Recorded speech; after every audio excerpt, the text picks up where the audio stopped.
Mesdames et messieurs, bonsoir. Tout d'abord, au chapitre des mesures individuelles, le Conseil des ministres a procédé à une nomination.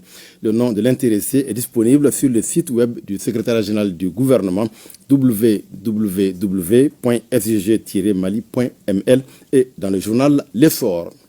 Au chapitre des communications, 1.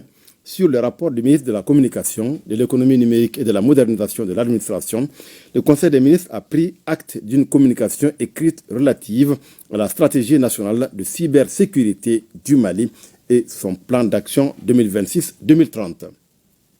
La cybersécurité désigne l'ensemble des moyens humains et financiers mis en œuvre pour garantir un accès sécurisé ainsi qu'une utilisation fiable et de confiance des infrastructures et contenus numériques pour les utilisateurs de systèmes d'information.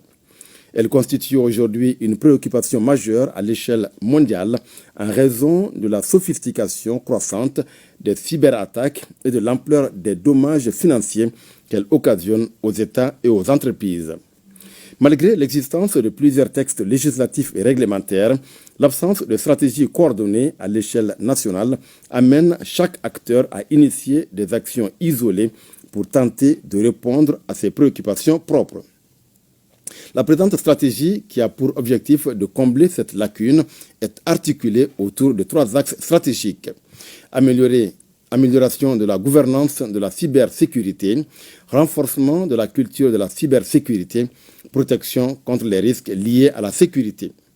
La stratégie nationale de cybersécurité est conforme aux priorités du gouvernement, dont la digitalisation de l'administration, et s'inscrit en droite ligne de Malikoura Nietassera Kabessan Baflani Bioron Sabama et de la stratégie nationale pour l'émergence et le développement durable 2024-2033. 2. Le ministre de la Justice et des Droits de l'Homme, garde des Sceaux, a informé le Conseil des ministres A. de la célébration de la Journée internationale de lutte contre la corruption, édition 2025. À l'instar des autres pays de la communauté internationale, notre pays célèbre le 9 décembre 2025 la Journée internationale de lutte contre la corruption sous le thème « S'unir avec la jeunesse contre la corruption, former l'intégrité de demain ». Dans le cadre de cette célébration, il sera organisé une série d'activités en vue d'informer et de sensibiliser l'opinion publique sur les actions de lutte contre la corruption et la délinquance économique et financière. B. De l'organisation de la 2e édition de la Semaine nationale pour l'harmonisation et l'utilisation des symboles de l'État du 8 au 12 décembre 2025. Cette 2e édition, placée sous les signes de 2025 année de la culture, a pour objectif, entre autres, de sauvegarder l'image, le crédit et l'autorité de l'État à travers sa marque dans les actes, d'illustrer et de promouvoir auprès des citoyens le sens de la République, la norme des actes administratifs et la perception conforme de la civilité institutionnelle, de former et de sensibiliser les usagers pour prévenir les préjudices et les risques de la profanation des symboles de l'État, de communiquer sur l'importance et le rôle des acteurs culturels dans l'appropriation des symboles de l'État comme moyen de cultiver l'esprit patriotique et d'exalter le sentiment national chez toute la population, y compris la diaspora. Les cibles privilégiées des activités de cette édition sont les opérateurs nationaux de la culture. 3. Le ministre de l'Énergie et de l'Eau a informé le Conseil des ministres du lancement du projet national du programme africain de mini-réseau le 27 novembre 2025. L'objectif de ce projet est de soutenir l'accès à l'énergie propre en développant un écosystème favorable pour les marchés de mini-réseaux, y compris des modèles de fourniture, de mécanismes de financement innovants, de renforcer la résilience climatique dans les zones d'intervention et de soutenir l'initiative de la Grande Muraille verte.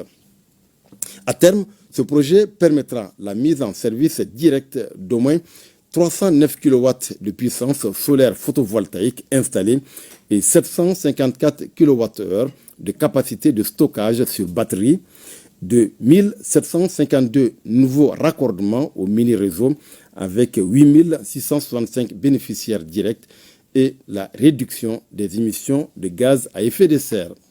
4. Le ministre de l'Agriculture a informé le Conseil des ministres de la participation du Mali à la 60e session ordinaire du Conseil des ministres du Comité inter-État de lutte contre la sécheresse dans le Sahel, tenue le 25 novembre 2025 à N'Djamena, au Tchad. Les travaux en plénière de cette 60e session ont été marqués par la présentation du rapport du secrétaire exécutif du Comité inter-État de lutte contre la sécheresse dans le Sahel pour la période d'octobre 2024 à octobre 2025 et du rapport de la 32e réunion du Comité régional de programmation et de suivi tenue du 11 au 13 novembre 2025 à Ouagadougou, au Burkina Faso. Cette 32e réunion du Comité régional de programmation et de suivi a fait des recommandations à l'endroit du Comité inter-État de lutte contre la sécheresse dans le Sahel et des comités nationaux et proposé 13 projets de résolution au Conseil des ministres pour adoption. 5. Le ministre de l'Entrepreneuriat national, de l'Emploi et de la formation professionnelle a informé le Conseil des ministres du lancement de la rentrée solennelle de la formation professionnelle 2025-2026 et du démarrage des travaux de réhabilitation du centre professionnel d'apprentissage des métiers de Dioïla le 13 novembre 2025.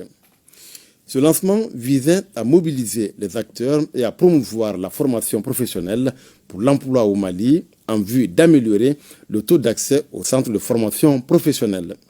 Le démarrage des travaux de réhabilitation du centre professionnel d'apprentissage des métiers de Dioïla s'inscrit dans le cadre du projet national de réhabilitation et de construction du centre de formation professionnelle. Ces travaux sont financés par le budget national à hauteur de 6 milliards 847 332 000 francs CFA pour une durée de 6 mois. En marge de la cérémonie, 200 bénéficiaires des bourses offertes par le président de la transition, chef de l'État, ont reçu leur certificat de fin de formation. 6. Le ministre de l'Industrie et du Commerce a informé le Conseil des ministres des conclusions de la 9e réunion ministérielle de coordination du C4 plus la Côte d'Ivoire, tenue du 26 au 28 novembre 2025 à Bamako. Cette 9e réunion a enregistré la participation de plusieurs membres du gouvernement, du ministre de l'Industrie, du Commerce et de l'Artisanat du Burkina Faso, des ambassadeurs de l'Inde et du Brésil à Bamako et de plusieurs personnalités. Au cours de cette réunion, les ministres ont pris acte du rapport d'activité des ambassadeurs à Genève et adopté la stratégie de négociation de la feuille de route du C4 plus la Côte d'Ivoire en perspective de la 14e conférence ministérielle de l'Organisation mondiale du commerce prévue en mars 2026 au Cameroun. La décision sur les négociations du C4 plus la Côte d'Ivoire pour la conférence ministérielle de l'Organisation mondiale du commerce, la déclaration de Bamako du C4 plus la Côte d'Ivoire pour la 14e conférence ministérielle de l'Organisation mondiale du commerce, le relevé des conclusions de la 9e réunion ministérielle des pays du C4 plus la Côte d'Ivoire de Bamako.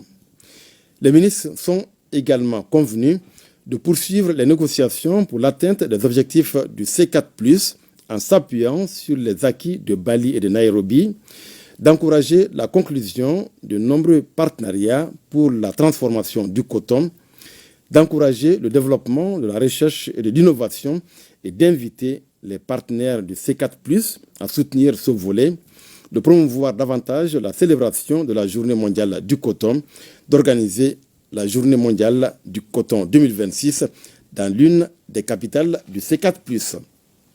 7. Le ministre de la Santé et du Développement social a informé le Conseil des ministres de la situation épidémiologique du pays, marquée notamment par une augmentation du nombre de cas confirmés de dengue comparé à celui de la semaine écoulée. Le président de la transition, chef de l'État, a appelé la population au respect strict des mesures de prévention et de lutte contre les maladies.